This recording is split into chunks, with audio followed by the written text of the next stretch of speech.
संत था। वह अलग अलग गांव में जाकर भजन कीर्तन करता था। उसकी मधुर वाणी और सत्य विचार से लोग काफी प्रभावित होते थे। संत के प्रभाव से काफी लोग सदाचारी और सुखी हो गए थे। एक दिन एक गांव से संत महाराज का प्रवचन शुरू था। उसी वक्त एक आदमी संत के सामने आकर खड़ा हो गया। आदमी, संत बाबा मुझे बचा लो, संत बाबा मुझे बचा लो। संत, अरे मैं कौन हूँ तुम्हें बचाने वाला? हम सबको बचाने वाला तो वही परमेश्वर है। आदमी, ऐसा मत कहो बाबा, ऐसा मत कहो। मैंने देखा है आपने बहुत लोगों को जीना सिखा दिया। लोग आपका बहुत नाम लेते हैं। संत, क्या काम है तुम्हारा? आदमी, मैं एक डाकू हूँ। मैं जिंदगी को बहुत तरस गया हूँ। कुछ भी ठीक नहीं लग रहा जिंदगी में। लोगों को लूटकर जमा किया गया धन मुझे चैन नहीं दे रहा। संत, तुम्हें तुम्हारे दुष्कर्म का इतना एहसास है, फिर तुम्हारी समस्या क्या है? आदमी, बाबा मुझे यह सब कुछ छोड़कर आम जिंदगी जीनी है।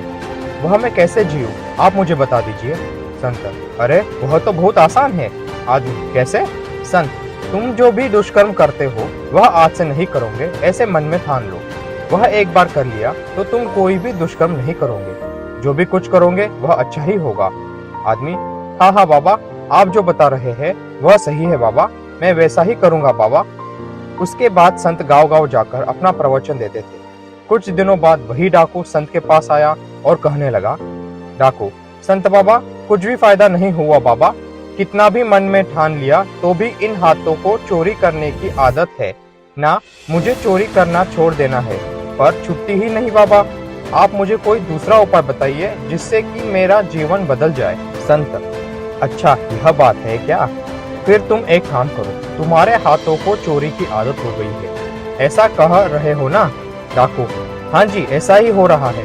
संत, फिर तुम हर रोज तुम्हारा काम ही करते रहना। डाकू, चोरी ही करता रहूं? संत, हाँ, पर तुमने अपने किए हुए दुष्कर्मों को हर रोज मेरे प्रवचन में यहाँ आकर बता देना। फिर तुम्हें कोई पाप नहीं लगेगा और तुम सुखी हो जाओगे। डाकू, यह तो बहुत ही आसान है, चोरी भी करना और पाप भी नहीं लगेगा। वाह, मैं कल ही से आपके प्रवचन में आकर सब कुछ बता दूंगा। उस डाकू ने संत को कहा कि मैं अपने दुष्कर्म आपको बताता हूँ, पर काफी दिनों बाद भी वह डाकू संत के पास आया ही नहीं। एक दिन अचानक संत के शिष्य को डाकू की याद आ गई और उसने कहा, शिष्य महाराज, वह डाकू तो वापस आया ही नहीं। लगता है उस पर आपके बातों का कोई भी प्रभाव नहीं पड़ा। संत, वत्स, प्रभाव हो चुका है, इसलिए तो वह यहाँ नहीं आया। शिष्य, मतलब? मैं कुछ समझा नहीं। क्या उसने चोरी करना छोड़ दिया होगा? संत, बिल्कुल, उसने चोरी करना छोड़ दिया होगा, नहीं तो वह यहाँ आ ही जाता। शिष्य, पर वह कैसे? संत, देखो, उसे खुद को चोरी करने से छुटकारा चाहिए था और उसके लिए वह कोशिश भी कर रहा था। शिष्य, मैं कुछ समझा नहीं। संत, सिर्फ उसे चोरी करने से छुटकारा कैसे पाना, इसका मार्ग नहीं मिल रहा था। शिष्य, पर आपने तो उसे चोरी करना और मुझे आकर बताना ऐसा कहा था, तो यह चोरी से छुटकारा पाने का मार्ग कैसे हुआ? संत, वत्स्य, चोरी करना बहुत आसान है, पर खुद की हुई चोरी का अपराध मन से कबूल करना यह कठिन है। यही बात उस डाकू को समझने में आ गई होगी और इसी कारण मुझे आकर बताने की जरूरत ही नहीं, यह भी वह समझ गया। इसलिए मुझे विश्वास है वह डाकू अब सुधर गया होगा। शिष्य, यह तो मैंने सोचा ही नहीं था और हुआ भी बिल्कुल ऐसा ही था। एक दिन संत प्रवचन के लिए एक गांव में गए थे। तभी उसी गांव में रहने वाला वह डाकू उन्हें मिलने आ गया। डाकू, बाबा आपके कारण मैं सुखी हो गया हूँ बाबा।